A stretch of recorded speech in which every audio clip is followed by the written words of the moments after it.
An intellectual carrot, the mind boggles. You see? You see? You're stupid minds. Stupid! Stupid! Earth has had Santa Claus long enough. We will bring him to Mars. I've been afraid a lot of times in my life, but I didn't know the real meaning of fear until I had kissed Becky. One thing will be clear. It's not for man to interfere in the ways of God. It's alive. Oh, it's alive. It's alive. It's alive.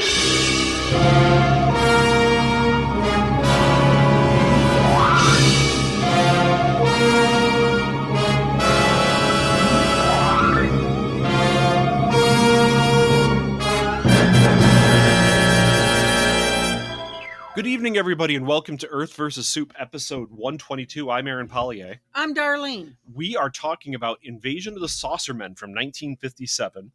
It's a movie that I have never seen, but I've owned the movie poster for decades because the movie poster itself is a brilliant piece of 1950s science fiction kitsch. It kind of contains everything that is stereotypical about a 1950s science fiction movie poster. It has big-eyed green aliens clutching at a woman menacingly. There's, action, suspense in it, and this movie, the aliens are actually very accurate to what the movie poster shows, which is surprising, because that's usually not the case, but everything else about the movie poster is wrong. But I love it. Like, the movie poster is brilliant because of that. Now, I have never seen it. I think it's ironic that I've never seen it because I've owned the movie poster for that long. But do you remember ever seeing it before, Darlene? Not really. Okay.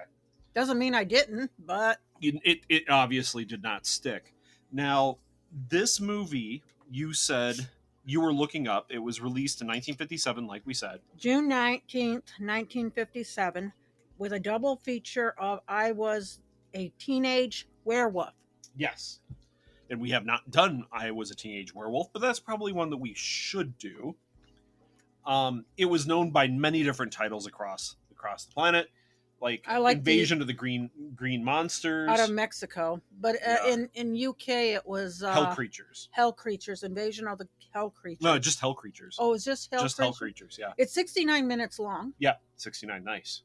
It's it was a short story, The Cosmic Frame. Yes. By Paul W. Fairman in 1955. Yes. Are you going to just keep saying yes? Yes, I am. Okay, because I'm agreeing with everything that you've said. Yeah. And I joke about this one. It said that it was 98% of the film was on studio sound stage. And I'm like, well, the other two must be It's stock footage of a cow. It's a stock footage of the cow. No. Stock footage of a cow and stock footage of a couple shots of cars driving. That's it. This movie is tongue-in-cheek, which to me is surprising because it was originally intended to be a serious alien invasion movie. Especially if you listen to what the special effects person had said. Yeah, but they thought these aliens looked goofy, and I was like, there's one shot, and we'll talk about it when we go through the plot, where I thought the alien was incredibly effective. Very effective as a special effect. It would have been a correct of a monster. It was really good. Very good. And if they, I know we're talking about things that we change even before we get into the plot. If they didn't show the aliens very clearly all the way up until the end, or never through this movie, holy crap. Because just their silhouettes, I thought their silhouettes were actually effective. When we see them kind of in the shadows, they're creepy. Okay, so anyway, this movie's done tongue-in-cheek, and the whole point, the whole way they do it is through a corny credit sequence in the beginning, and then the soundtrack to the movie is silly music, and then some of the narration is silly. And at the end, the silly. There's a little bit of silly. But if you took out that narration, in credits. If you took out that narration, if you took out the credits and just replaced it with like black background and white text, and you changed the soundtrack into serious music, it's a serious movie. Except for the cow. But I think the cow is actually does work in the movie, which is weird. I know we haven't even gotten into the plot, but the cow is one of the best parts of this movie. And the farmer. And the farmer. It's we were going strange. to talk about the the actors, and he's one of the actors I was going to talk Raymond about. Hatton as Farmer Larkin. Yes, because he's from 1886 or 87 was when he was born. Mm-hmm. And he did filmology since like 19 his film filmology is all the way back from 1906, and it's over 500 films. So the guy was well but most of them are silent. So the one person that people would recognize from this film that have watched other 1950s or 60s science fiction, there isn't a lot of actual crossover. There's some, but Frank Gorshin plays Joe Groon in this movie, and you may recognize Frank Gorshin as being the Riddler from the original Batman TV series with Adam West. I love him in that. I love the old Batman TV series because it is corny, it is dumb, it's supposed to be a comic book. I love it. And it comes off as a comic book. And I loved Frank Gorshin as the Riddler in it. He's fantastic. And is he good in this movie? No, not really. But he is a good actor. Now, the actress, the main character actress, she died young. She died fairly young. Of cancer. Her name was Gloria Castillo, playing Joan Hayden. And then Stephen Terrell, who plays her boyfriend Johnny Carter, he died very young as well from brain surgery, like during a brain surgery. So, wow, like that's a cursed film. I don't know. I'm not going to say it's a cursed Can't film. be, because Farmer Larkin lives till the guy that plays Farmer Larkins lives to 86, 87 years old. Yeah, in the 60s, late 60s, early 70s. It was impressive. But there aren't a lot of people in this that you may recognize from other films. Ed Nelson is Tom. He's like a very, very minor part.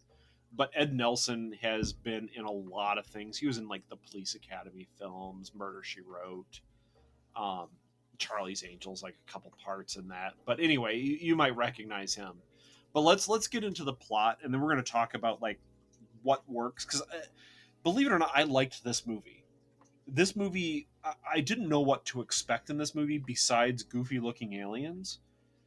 And then I was shocked at the fact that the aliens were actually kind of effective with the way they were used. I should also make sure they know that this film was remade from black and white to colored.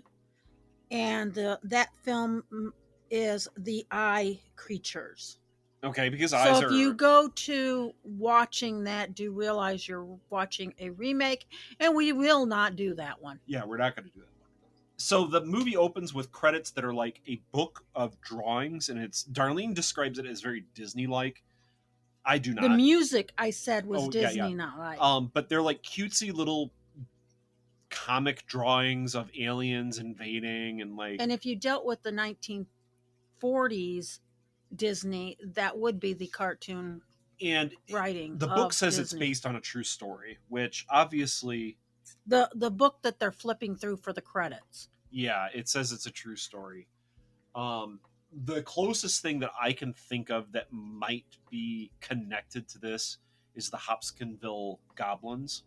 But again, that would be a funny movie to do. I would like to see a movie done of that, because then you have like the cabin in the woods being attacked by aliens that don't care that they're being shot at. They just kind of float around when they're shot, and then they giggle and try to peek through windows. Look up the Hopkinsville Goblins sometime, folks. See, I've read way too many weird things, but as the fact that Darlene knows about the Hopkinsville Goblins says that it actually is a pretty cool story. Aaron, I'm your wife. It's where the term "little green men" comes from. That UFO sighting, that the Hopkinsville Goblins, little green men, stems from that. Anyway. We're introduced to an old man who lives in a small home on the outskirts of Hicksville. And this is the thing that they're trying to force this corny crap on us with this narration. And because the narrator's like, yes, I know how that sounds. It really is called Hicksville. Do we see Hicksville anywhere else in the film? No. Okay. This is Farmer Larkin. Farmer Larkin is fantastic because he has had enough of kids and their goddamn rock and roll. You would too if they damn well were always smooching off on your doggone property and getting your cow drunk. Okay, so the thing that we're led to believe through a few of the scenes here is that, yes, Hicksville is Hicksville. There is nothing for teenagers to do except get drunk and screw on Farmer Larkin's farm. Which they don't call it Lover's Lane. Neither Make-out point. You called it Make-up Point. I called it Lover's Lane. And there's a lot of cars there. It is dogging central. You might as well just get a hotel room and have an orgy. There's a dozen cars out there with people just making out. And it's supposed to be funny, but I'm a little concerned. I'm creeped out, especially when I couldn't tell which one was what. And they kept on throwing these beer cans at this cow. Okay, so there's a cow out there. All right, yeah, we're just going to go into it. Well, first thing I wanted them to tell is this all takes place during one night. All right, but the first thing that we see is that we're introduced to two characters that are Art and I don't know what the hell his name is. Art and Joe, which is played by Frank Gorshin. And they both moved to Hicksville like a month and a half ago for some reason. And they're both salesmen. Are they? Well, you kept on calling them salesmen. I call them salesmen because that's what they kind of seem like. They might have said that once, but it's never really clear that that's what they are. I just called Joe the drunk all the way through my nunk. Because he's really sloppily flirting with a waitress. I mean, and that looking down her blouse and everything. This is 1957. If he did that even in the 80s with a female at a diner, he would have gotten slapped. He would have. That water would have went all over him. This is 1957. There is some. While they're trying to play it up for laughs, there is some really kind of kinky things that are going on in this film on screen. Like weird. He takes the card that she gives him for how much he owes, and he goes, "Oh, I see the address of where I need to go next." Oh, I can't see it because I don't have my glasses on. Can you read this for me? And he like holds it away from her, so she has to lean over, and he's just like glaring down her blouse, and I'm like, "Oh, you scumbag." That's just ugh. Well, anyway, he leaves, and he ends up seeing a flying saucer landing, and he decides that he's going to go out and investigate. Okay, fair enough. Back in town, I guess the kids, before they're going out to make out point with their girlfriends, the guys, are hanging around the police station. And the reason is, because remember, they have cops coming in and out. Oh. Because remember, Joan, our heroine for this movie, her father is... a lawyer. Yeah, district attorney or something like that. And he just hangs out at the freaking cop shop. Anyway, they all witness what seems to be a nuclear blast because this is not lightning. It is not a meteor. This is the closest equivalent I can say, including how bleached out they make that shot, like how bright this blast, overexposed they do, is that this is a nuclear blast or it is a Chelyabinsk or Tunguska type event that has happened. Because they kind of do that though with the lightning too. Not really. The lightning's quick flashes, pop, pop, pop. But there's no explosion, right? There's no explosion, and the kids are just like, "Wow, that's some lightning." They do. The lightning's a little kind of long, but it's nothing like that first shot. That first shot's crazy. So the cops come out and they're like, "Oh wow, that's a little weird. I guess it's a storm coming in." But anyway, we are introduced to Johnny and Joan. Johnny and Joan are dating, and she has her own car, which I thought was kind of cool. Of course, she doesn't actually understand her car, and that has a problem later on. At least they hold to that. Like, it's a new car. Her daddy bought it for her, I guess. They call it Elvis. Yeah. Because it rocks and rolls. It rocks and rolls. I guess it has weird shocks. Why is it rocking and rolling? Because they take it out to Lover's Point. all the time. Oh, God. Oh, and there's some wording in this thing of dialogue that it make you go, what? I'm holding my head in my hands, folks. Like she talks about being married, and then but they're just Anyway, they decide, hey, what are we going to do tonight? I don't know, what we do every night, Pinky. Go out to Lover's Lane and neck and drink. So they go out to Lover's Lane and neck and drink. And the thing is, this is where we're introduced to the star of the goddamn film, Farmer Larkin's cow. And I forget the damn name of the cow, Darlene. Did you write down the damn name of the cow? No, but even the kids know the name of the cow. This cow is infamous in Hicksville. This cow hangs out at the Lover's Lane, the makeout point, because there's a dozen cars out there with couples in it making out in the dark, drinking beer and giving the cow beer. Okay, now they're throwing empties out. Now, animals can do that because they had in World War II, they had a bear that they let smoke and drink, and it would actually carry ammo. Yeah, it would carry ammo around. But anyway, this cow is either stock footage when there is nobody in the shot, or it is a stuffed cow's head that comes into cars. Regardless, we are informed that kids give this cow beer all the time, to the point where he is drunk. Correction, there is where Farmer Larkin is with a cow, and that is a real cow. That is a Burmese. Yes, but that is also stock footage because that's not the actor. That's just a stock footage of a farmer with a cow. And then there's the attack. Well, anyway, yeah, but that's just cut. That's well cut. That's still all stock footage or a stuffed head. Anyway, we'll get to that scene. They go between 3 different types of cows. I'm trying to say that they keep throwing beer cans out. The cow is drunk all the time, and it's pissing off Farmer Larkin because his cow is shit-faced. His bull is shit-faced all the time and falling over drunk because the kids keep giving him huge amounts of beer. They said he drank like a keg one night. Like that, okay, holy shit. Farmer Larkin, I feel for you, sir. I understand why you've had it with these kids in their rock and roll. They're probably running over his doggone crops, too. Yeah, but I mean, so it's not just Joan and Johnny that are giving this cow beer. It's about 12 It's everybody cars there. Of him. So this cow is going around and nosing into cars where kids are making out and have their clothes half off, begging for beer. And Orson Welles clap. Like, who wrote that? But that's fantastic because that is so ludicrous and I love it so much. It is the funniest thing I think I've seen in one of these films in a long time because, you know what? Little small town America, having a crazy farmer and the kids are just trying to screw with him a little bit by giving his cow beer and making it an alcoholic. Hey, it's better than doing cow tipping. I know, or running out to the gates of Area 51 and screaming about, what the hell did you bastards do with my cows? We heard that story when we were out in Rachel, Nevada. Anyway, I'm going to spend way too much time with this goddamn cow.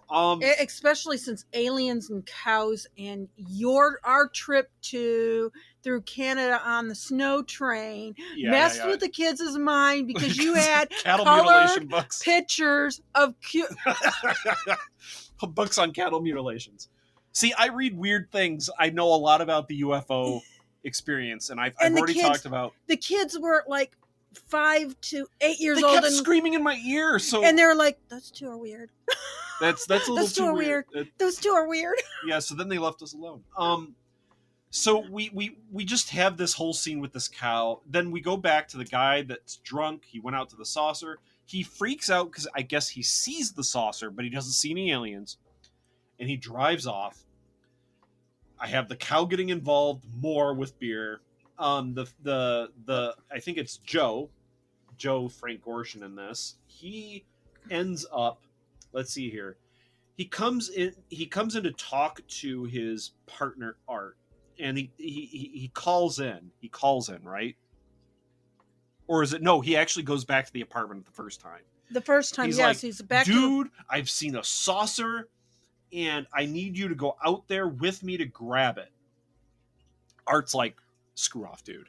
No, he's asleep. So Yeah, all he does is turn off. around. Yeah, screw off. And go. Dude. Screw off.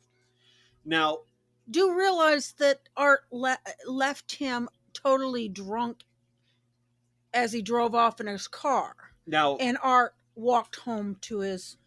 The U.S. Air Force now gets involved, and they're looking into this saucer after hearing these teens talk about saucers outside of the police station. So the U.S. Air Force officers in their Jeep almost hit Johnny and Joan as they leave Lover's Lane, because Johnny and Joan are not driving with their lights on. Okay. This is where we have a fantastic scene, because there's lightning. They're driving without their lights on, and an alien runs out across the road. Now, for 1957, this looked good. This looked good enough that I rewound it and showed it to you again. I'm like, watch this. Because the alien is silhouetted against like a flash of light, and they don't really see him because their lights are off, but it's the flash of lightning. But you do see the big head. But you see this big head, and it obviously does not look human. And they hit it. And it is a very well done scene. It is very well done. And both of them climb out, and they see that they've ran over a green man with a huge head. Yeah. And this comes the creepy part, though. And I wrote down, this is honestly well done and creepy. They decide to leave the alien because they're like, oh my God, we just ran over a person. And this is where I go, Darlene, we're going to have to discuss this on our review. I want to get to this. Why don't you get to before you argue that, let's get to the part where he's arguing with the police about this. Well, yeah, we will. So they decide to leave the alien, but the alien has a severed hand, and the severed hand grabs one of the alien's eyes, like one of its own eyes, the severed hand. So I didn't realize that. Yeah, it has an eye. It punctures with 3 needle fingers. Yeah, it punctures the kid's tire. With 3 needles from coming out of his fingernails. Yes. And it's just the hand, so you have the thing there. Well, yeah, you have thing. So, yes, it grabs an eyeball, bursts the tire. Teens decide to go talk to Farmer Larkin. They just walk into the guy's house when he doesn't answer the door. Farmer Larkin, who has had enough of these kids and their rock and roll, you decide to walk into his house when every time that we have seen Farmer Larkin so far in this movie, he's been an angry old man. He's been an angry old man wielding a shotgun. Yes. So, but they went directly to his phone to try to call the police. Yes. Because they have a flat tire. They've hit something. They call the cops. The cops do not believe them. Do not believe them. Because and they're thinks teens. thinks it's a prank. Which is something that's common in this time. So now they go wandering through his house trying to like light candles because power goes out. And then Farmer Larkin comes in another really cool shot. Lightning behind him. Lightning and then a snap pan across the set. And he swings open the door and is pissed. He's pissed off and he's holding a shotgun. God damn kids. What are you doing in my house? Anyway, he does not have a hick accent, though. Yeah, not really. But we end up having the kids getting chased off, Johnny and Joan. The drunk salesman gets back into his car while an alien looks on. See, we're already seeing the aliens a little bit. When I said these aliens are really good, it's when we're not really seeing them well. It's when they're in silhouette. We kind of see that they're very clearly not human. In between the fake bushes. Fake trees. But that works. It's when we see the aliens The fake trees weren't working for me. It's when we see the aliens fairly clearly that they look goofy. And so I'm saying, like, your best bet would have been to keep them in shadows as much as possible. But they did not. So now Joe goes to the farmer's house where he calls Art. Oh, you're missing a part. Am I?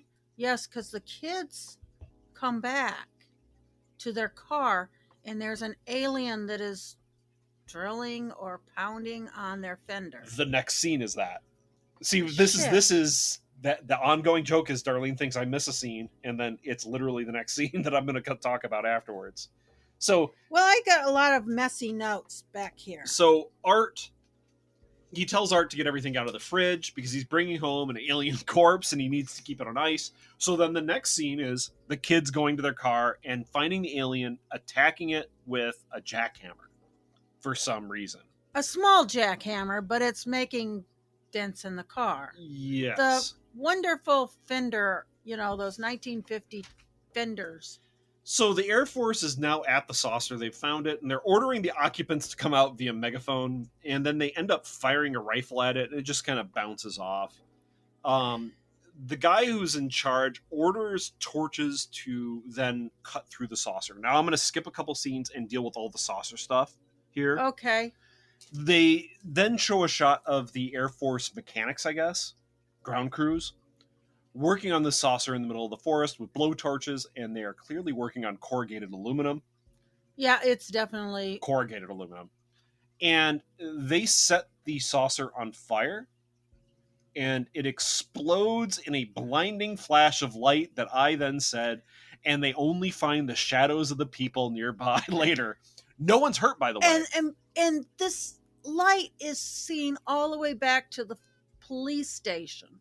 And the police in station, city lights, yeah. the police have talked to the military and was told it's bright enough to be seen inside with, indoor lighting on. Like it's so bright, and you're like, okay, everyone's burned up. Nope. If you were looking in that direction, you would be going to the hospital because you couldn't see. It's another nuclear blast. No one is hurt. No one's hurt. And this is my point of what's wrong with the end of the movies, how they killed the... Yeah, they do kill the aliens, though, so we'll get to that. The cops end up bringing the kids in, and they're going to arrest Johnny for reckless driving and possible murder. Manslaughter. And it's because they smell liquor on Johnny's breath. Well, this was something that even the farmer says, you guys smell like alcohol. Yes. And he didn't say, he said alcohol. He didn't say booze, because beer smells differently from vodka. But they've been drinking. Like, okay, maybe not. I don't think Johnny has been drinking. You're right. I don't think he has.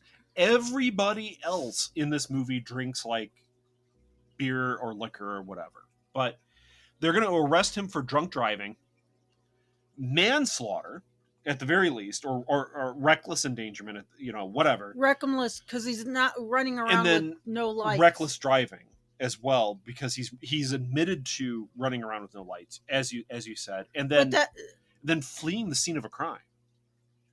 But they couldn't get him on that one because they did call from. That would have got thrown out. That would have gotten thrown out. But the cop ends up typing up like a confession, and he's like, I'm not going to sign this. And the cop's like, you have already admitted to me that you drove around with no lights on and that you hit a person. And he's like, I hit a little green man with a huge head. And she calls it a monster. Yeah. And the cop is like, you goddamn kids, shut your effing mouths. You hit a person, and I know you hit a person because... And this is where we're going to discuss that would be even considered a person to us today. Yes. But I don't know if... Okay, so yeah, this is at the point where I pause the movie and I go, Darlene, we're going to have to talk about this. In this movie, Johnny hits an alien and kills it. Theoretically, because the hand is still running around, but the body's dead. I think the hand has limited agency anyway. But it's still alive at the end. No, it isn't. Well, they vaporize it. They vaporize it, but when they get Artie out there with his camera. Yeah, it's there, but I don't think it's sentient. I think it's more like these aliens have enough, like, it's like cutting a flatworm in half or something, that both the halves can kind of move around on their own and grow back. It's probably something like that, okay? But Johnny hit an alien and killed it. The alien is clearly sentient. These aliens are sentient, or at least technologically advanced. And they make the weirdest noise. Things like that, yeah. But they're clearly tool users, sentient. They plan. And they have a space ship, so they're far more advanced than we are. So is Johnny technically guilty of murder? Murder? I don't know murder, but manslaughter. Yes. Or, yeah, at the very least. Like, yeah. But today, I can't even say if that would be in court for that either, because there's people that can't kill dolphins. But dolphins aren't legally recognized as being people. So would you legally recognize an alien? It's an alien from another planet as a person? Are they sentient? Are they tool users? Are they planning? Are they self-aware? Yes. So you killed a dolphin. Are Yeah. they sentient? So did you commit? Well, I'm not the lawmakers, Darlene. You. That's what I'm saying. Is how could we? The debate on this one is, it would. I think if dolphins were on the land and smart enough to, and still smart that way, they'd probably be fire users anyway. They're tool users as it is, but they'd likely be seen as people in some way, shape, They just or form. went back to the ocean. They're like, screw this shit. That sun was hot. Those crazy monkeys are going to kill us all. That's probably what it was. Yeah. So anyway, we thought, boy, Johnny really has killed somebody. But anyway, the cops end up bringing in Joe's body because they find Joe dead in the bushes nearby. His car is right there anyway, right? And they say, "Look, Johnny and Joan, you hit this guy that's been in town for a month and a half. He's dead. Look at what you did." And Johnny's like, "Oh my God, I did not do that. I hit a little guy that's like a little green man. That was only 4 foot." She even screams that. Yeah. But this guy was dead in the bushes right next to the car. And here's the thing. They turn to each other. Johnny and Joan are like, "Those bastard aliens, they jacked up my car in the back to make it look like we ran into each other and that I killed him." But what I think was going on was that, what's his name? Joe? I think Joe got the alien out from underneath the tires of Maybe. and was putting it in the trunk. Maybe. And got caught. Maybe. I don't know. But the only reason... Because he had the body he had the alien body out from underneath. Did he? The whole thing? I believe so. Well, I think the aliens might have just dragged the body back. I don't know. I don't think... There's no reason why they would Because put that's the where body it in the trunk cut of the car. was when they attacked him. Okay. Well, they keep saying they hit this little green man. The Air Force ends up blowing up the saucer, like I said. Johnny says the aliens are setting me up. Space aliens are setting me up for murder. And this is when that flash goes through, and everybody in the police station runs out, leaving the two suspects alone with an open window. Okay, understand, Johnny sounds like a crazy person. Even though us as viewers of this movie know that Johnny is telling the truth, right? The thing is, out of context, Johnny sounds like he's insane. Full on bonkers, right? Aliens are setting me up for murder. Well, he doesn't say that. Yes, he does. To the police? No, he says it to Joan. Yes, but he sounds like he's a madman. And then they crawl out the window. They crawl out the window because they're like, and steal the chief of police's police car. And I'm like, Johnny, you're really racking up the charges, aren't you? They don't care. And Joan's like, don't worry. My dad's like the whatever. My dad's the district attorney. The district attorney, city attorney. He's the city attorney. My dad's the city attorney. Don't worry, he'll get me out of this. You, on the other hand, he doesn't like you. Okay, so this movie is fun. It is funny because there is little bits of dialogue that are funny about like this. Anyway, they steal the chief of police's car, and later on the chief of police is like, "You sons of bitches." And her father has to go, "Don't worry, I'll take responsibility for this." He goes, "You damn well better." No, it's it's you better. Yeah. And then the next person says it, and then the next person Yeah, says you better. Yeah, you better. Johnny and Joan say they have to go and get evidence that they're innocent. And they steal the chief of police's car. While they're out there, the severed hand crawls into the cop car, and they drive off, and the hand tries to attack Joan, but since Johnny's kind of a shit driver, the hand, like, he takes a turn too quickly, and the hand, like, flies off the back of the seat. Again, we see these, like, needles coming out of the hand of the alien that's trying to attack them. They decide, look, hey, we heard all about this guy that has been living with Joe. His name's Art. We need to go find Art, tell him everything that's happened, so maybe he can back us up and help us. Okay, so they tell Art everything. They go to Art's house. They tell him everything that's happened. And remember, he's got an empty refrigerator right now that at the time that he only has like 3 more things to take out of the He's like, God damn it, why am I doing this? Why am I doing this? And goes back to bed. He goes back to bed. So they come out, they tell him this whole story, and then he decides, okay, fine, I'm gonna call the cops. Because they ask him to call the cops so he knows that they're telling the truth. He calls the cops, and the cops say, yeah, we had a couple kids in here that killed your friend. They hit him with a car. And Art's like, okay.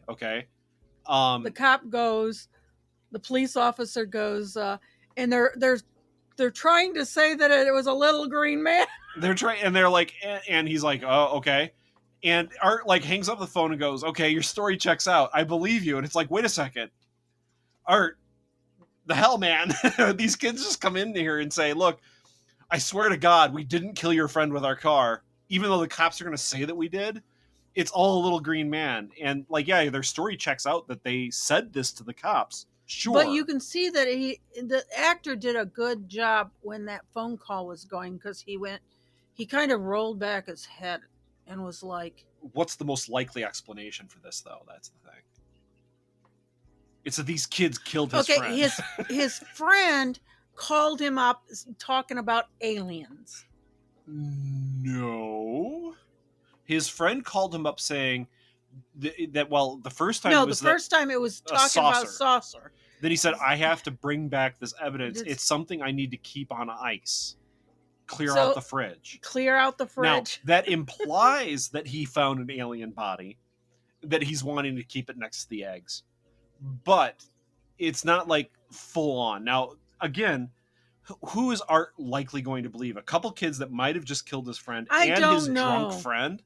But anyway, Art buys this hook, line, and sinker, goes to his drawer, picks out a camera with flashes because he's like, I'm going to get evidence of this, and then whips out a Walther P-38.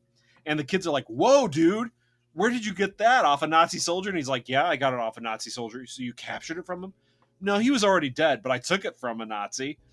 And I'm like, okay, because I recognize Walther P-38 because I fired them many times. Anyway, Walther P-38, 9mm gun.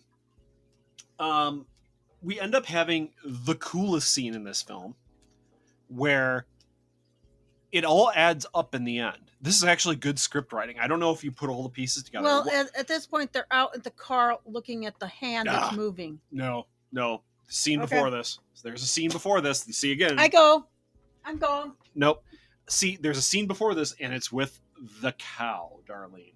Now, we've already established that the cow desires liquor of some sort or another. The cow loves beer. The cow loves getting drunk.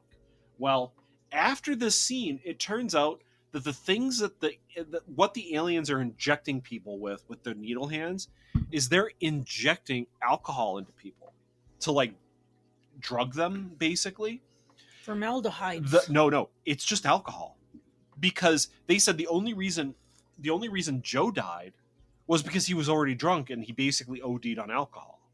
Well, keep going with the cow. So the cow smells all the alcohol on these aliens, and it really wants beer, liquor, whatever. So all the aliens are kind of hiding in the brush, and the cow's like, give me that Schlitz. And the cow charges the aliens to gore them to death. And gores one of them right in the eye. Right in the eye. This cow F's up these aliens. And it claws them. It gets them back. See, this is what all the cattle mutilations in the 60s and 70s are all about. It's about the aliens getting one back against this goddamn cow, because this cow wrecks those aliens. Darlene, I don't know how many aliens literally get killed by this cow. I think it must be 2 or 3, because this cow rampages Then there had to be on a about liquor 8 of rampage. them. Yeah, there had to have been about 8 aliens, because there's more aliens get killed by this cow going on a liquor rampage than The headlights. than the headlights. Like, this cow wants. If this is screwed up, you'll understand it at the end of this story. This cow wants its hams. And it gets Now. it because the hands gets go in injecting into him. Yep. The aliens keep attacking this cow with their hands, and it's it exactly what the cow wants. And he just lays down. He just lays down. On The a cow's dead. like, so no. Wow, Darlene, excuse you. The cow lays down on one of the corpses, right? Mm-hmm. He just lays down. He's like, okay, I've had my fix. Later on, Farmer Larkin comes out and goes, oh, poor cow. These kids gave you beer again, didn't they? I'm gonna make sure they pay. Like, and there's this. It's just stock footage of this farmer like petting this cow that's laying on the ground, and I'm like, God damn, I love this. This is so good. Just this cow desires nothing but being drunk. It's an alcoholic cow. It needs to go to AA meetings. It needs to go to AA meetings. And the aliens. What is your problem? This cow is a hero. I love this cow. Okay. Stop the sound effects. The cow is a hero because the cow arguably stops the alien invasion through just goring multiple aliens. But at this point, you have the kids got Artie, and he goes to take a picture of the hand in the cop car that's been trapped. In the cop car that's trapped. And the hand just evaporates in the camera flash. Just poof in a puff of logic. So all this lightning would be killing people. Yeah, I guess killing so. them. So what it turns out that they figure out that the aliens cannot stand light. And Joan's car has like a spotlight on it because it's an old cop car that's been turned into a convertible, I guess. I have no idea. It has a spotlight on it.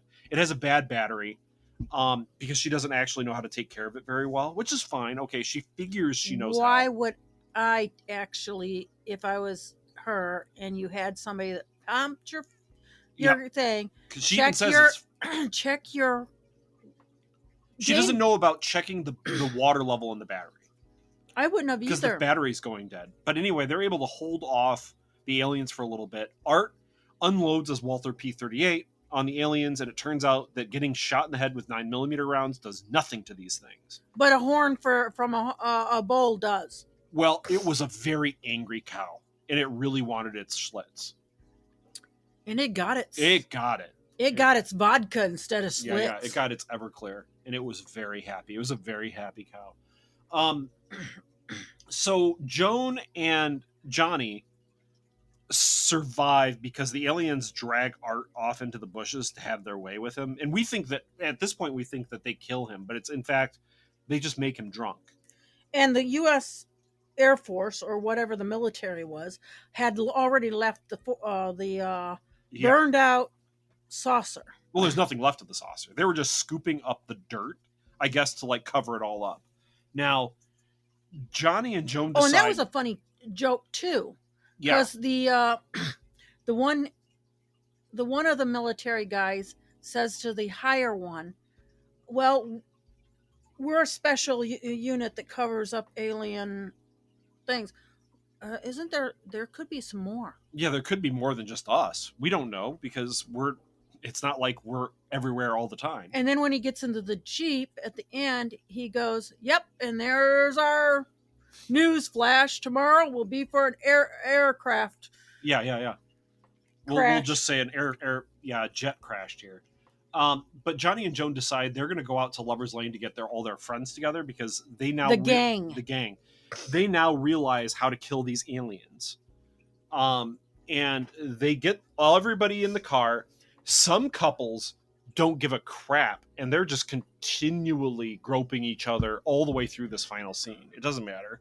They're not driving. That's the car that Johnny has to drive because the couple is still in the back making out. They won't stop. Like, okay, that's ridiculous. But they drive out to where they think the aliens are congregating. They surround them with their cars and flip on their lights. The aliens all die. They find Art drunk. The end. Art's fine, but he's drunk. Yep, that's the end. And, yes, and at the point of when the military pulls out, and there's that conversation between where Johnny is trying to get the police to come out to help Artie. There's that conversation that you laughed about heavily between the police officer and Johnny. Oh, you're not wanted anymore, because that's what he says. Well, aren't you going to come out and get me because I'm wanted? No, you're not wanted anymore. Screw off. You're not my problem. And the cop just hangs up. And it wasn't just that. It was I stole the police car. Oh, that was taken care of. Yeah. Don't worry, we found it. It's all good. Just go home. Yeah, we're tired of it. Because there's too much crap that's happened tonight. And probably Farmer Larkin is probably like down at the cop station wielding his shotgun and ranting about kids and their rock and roll music. But that's the end. I love this movie because it's funny. I don't think it, even if you played it seriously, it's still funny. There are so many funny little bits in it that you could play it totally straight. It's just the ludicrousness of the situation. And Farmer Larkin. That cow is the unsung hero of the goddamn film. So what worked in this movie, honestly, Darlene? What worked?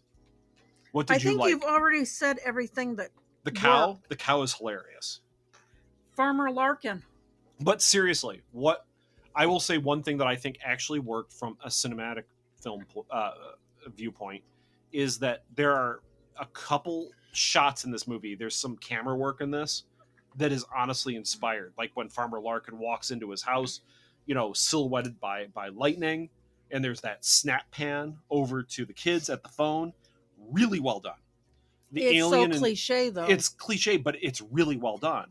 The alien in silhouette when they first hit the alien in the road is honestly creepy. It's well done. There's some really well thought through shots in this movie. And there's some really bad ones, though. But I'm saying, like, some of it is seemingly inspired. I actually even will go so far as to say that the alien design is interesting. And the car that was going down the road wasn't the cars that they were using. Sure.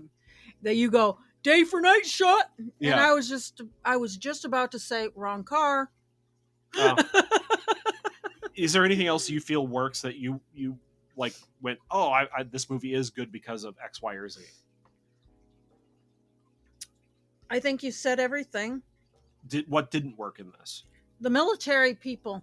Military were completely they were meaningless to the plot.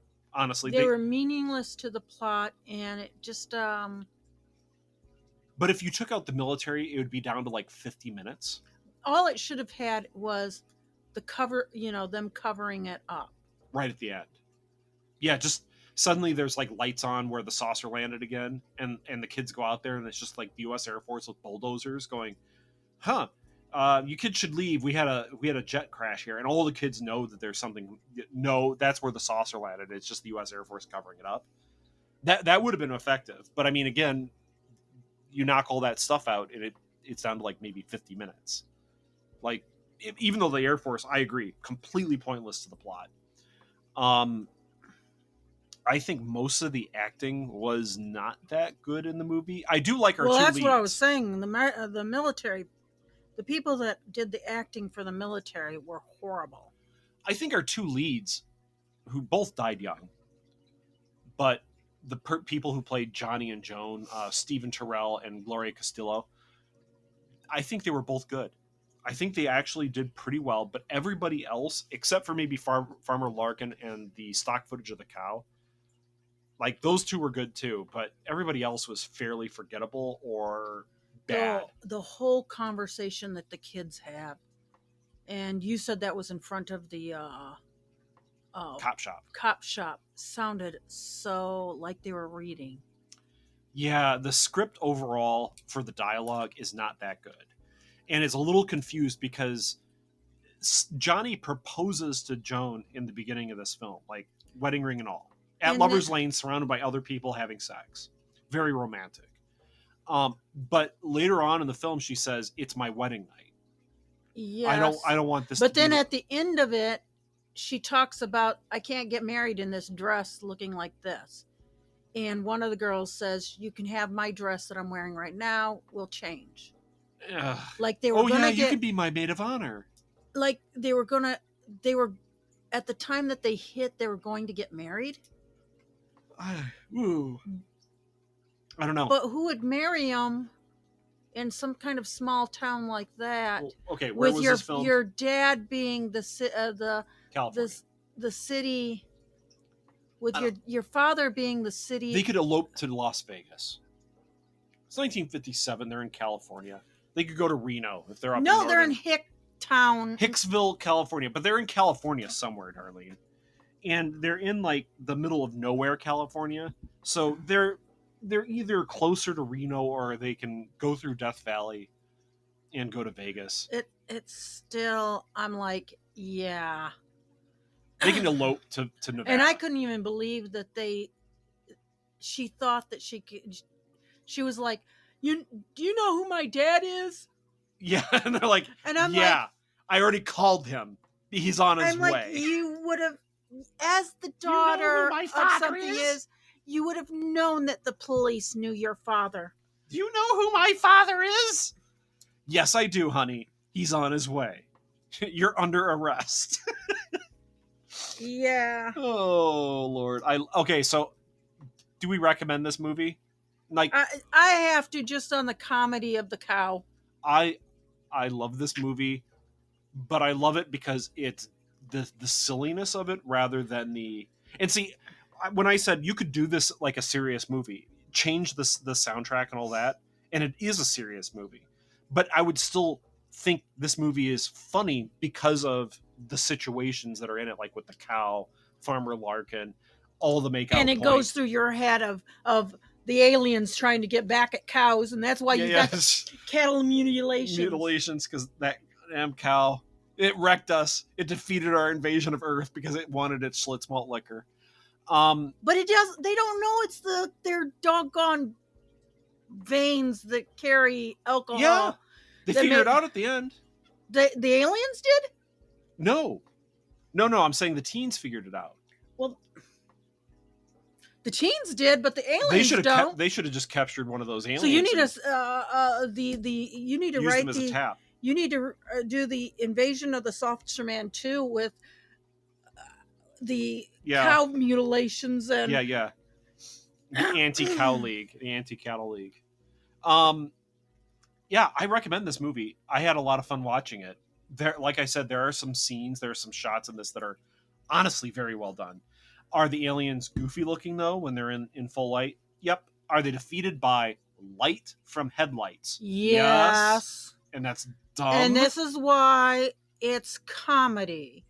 Okay, there is no way that you could be in space without getting the fuck burned out of you. Language. Excuse me. Not again. No. Because they could have developed in caves. Like they could have been an underground people. They have really large eyes, and that in general, like direct sunlight of sorts or a bright light really does harm them. It is possible. I'm not saying be in a spacesuit to be on this planet. It is at night. Like I'm not saying that. I'm not defending this movie. I'm just saying I would not go to another planet. Yeah. Land there. Yeah. And be bare. Well, sure. But what I'm saying is Invasion of the Saucer People here, Invasion of the Saucer People, Saucermen, makes more sense than Shyamalan's Signs. Oh, God. Because in Signs, they invade a planet that is 71% water, and that's what will kill them. It's in the air. People can spit on them and kill them. Whereas at least these aliens, like they're like, okay, it's nighttime. As long as we're back in the saucer before daybreak, we're perfectly okay. It's not like, yeah, humans with headlights can kill them, sure, but it's not like water in the air is killing them. Yeah, them running through the doggone cornfield would have killed them at night. With all the dew. I know. Signs is... God, that movie. But anyway, Invasion of the Saucermen makes more sense than that, which is saying something. But, yes, we both recommend it. Any final thoughts on this movie, Darlene? The movie poster is great. That's my final thought. The cow is great. The cow is great, even though it's stock footage or a stuffed head of a cow poking into kids' cars. Just keep this one in mind when you run it. Yeah, it's good. So, and you can laugh with us. We'll talk to you folks later. I'm Aaron. I'm Darlene. Good evening. And keep watching the skies. At no point in your rambling, incoherent response were you even close to anything that could be considered a rational thought. Thanks for listening to this episode of This Week in Geek. Hungry for more? Check out our website at thisweekingeek.net. You can subscribe to the podcast, browse our Twitter and Instagram, and leave your thoughts on today's topics. If you'd like to give us some feedback, send us an email at feedback@thisweekingeek.net. Tune in next time, and remember, lower your shields and surrender your listenership. We would be honored if you would join us. Thank you for your cooperation. Good night.